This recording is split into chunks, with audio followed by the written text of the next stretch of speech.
Vijayawada Saikrishna missing కేసులో కీలక పరిణామం చోటు చేసుకుంది. కృష్ణలంక సి నారాజ్ పైన హత్యాయత్నం కింద కేసు నమోదైంది. సాయికృష్ణ తల్లి విజయలక్ష్మి ఫిర్యాదుతోటి పోలీసులు కేసు నమోదు చేశారు. విజయలక్ష్మి నుంచి విజయవాడ సిపి రాజేష్ బాబు ఫిర్యాదు తీసుకున్నారు. సాయికృష్ణ తల్లికి ఫిర్యాదు కాపీని పోలీసులు అందించారు. కేసు విచారణ అధికారిగా దిశ పిఎస్సి ఏసీపీ దేవిప్రసాద్ను నియమించారు.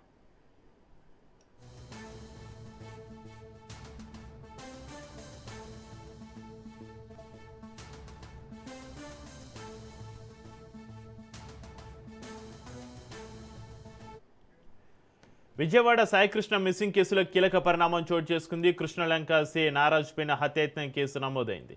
సాయికృష్ణ తల్లి విజయలక్ష్మి ఫిర్యాదుతోటి పోలీసులు కేసు నమోదు చేశారు. విజయలక్ష్మి నుంచి విజయవాడ సిపి రాజేష్ బాబు ఫిర్యాదు తీసుకున్నారు. సాయికృష్ణ తల్లికి ఫిర్యాదు కాపీని పోలీసులు అందించారు.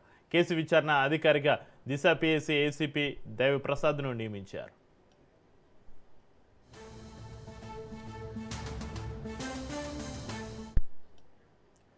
విజయవాడ సాయికృష్ణ మిస్సింగ్ కేసులో కీలక పరిణామం.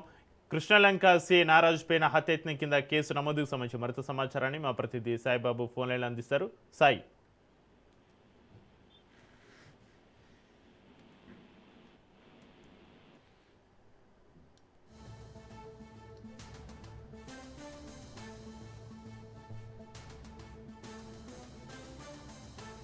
విజయవాడ సాయికృష్ణ మిస్సింగ్ కేసులో కీలక పరిణామం చోటు చేసుకుంది. కృష్ణలంక సి నారాజ్ పైన హత్యాయత్నం కింద కేసు నమోదైంది. ఇక ఇదే అంశానికి సంబంధించి మరింత సమాచారాన్ని మా ప్రతినిధి సాయిబాబా ఫోన్ లైన్ అందిస్తారు.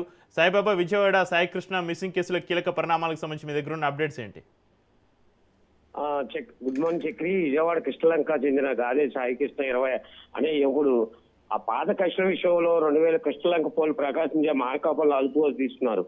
పోలీసులు అదుపులో తీసుకున్న తర్వాత సాయికృష్ణ ఆచూకీ కోసం పూర్తిగా లభించకపోయింది. అతన్ని కోర్టులో ప్రవేశపెట్టలేదు. ఆరోపణలు సిఐ నాగరాజు ఆధ్వర్యంలో పోలీసులు సాయికృష్ణను స్టేషన్ లో 2 డిగ్రీలు ఉపయోగించి తీవ్రంగా కొట్టడం వల్లే లేదా అతన్ని లాకప్ డెత్ ద్వారా మరణించారని కూడా చెప్పొచ్చు.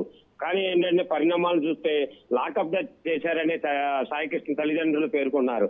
ఈ వివిధ రాజకీయ పార్టీల నాయకులు కూడా లాయర్లు, హ్యూమన్ రైట్స్ సంబంధించిన వాళ్ళందరూ కూడా మద్దతు తెలిపారు. అందుకే సీఏ చేసిన పని వల్ల ఇట్లాంటివి జరగకూడదని కూడా అందరూ కూడా దీని మీద ఖండిస్తున్నారు.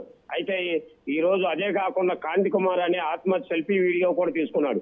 ఎందుకంటే పురుగు మందు తాగి నాగరాజు సీఏ వల్లే నేను చనిపోవడానికి కారణం అని కూడా చెప్పడానికి ఇది ఒక ఉదాహరణ అని చెప్పొచ్చు. ఎందుకంటే గతంలో కూడా సీఏ నాగరాజు పైన ఇట్లాంటివి చాలా ఉన్నాయని, అంటే ఒక్కోటి బయటపడుతుంటో ఇప్పుడు వెలుగులోకి వస్తున్నాయి. అయితే సిఐ నాగరాజు పైన Vijayawada CP DGP CM Chandrababu, deputy CM Pawan Kalyan చెప్పడంతో ఈ రోజు అరెస్ట్ చేసే అవకాశం ఉంది. Right, thank you Saibaba.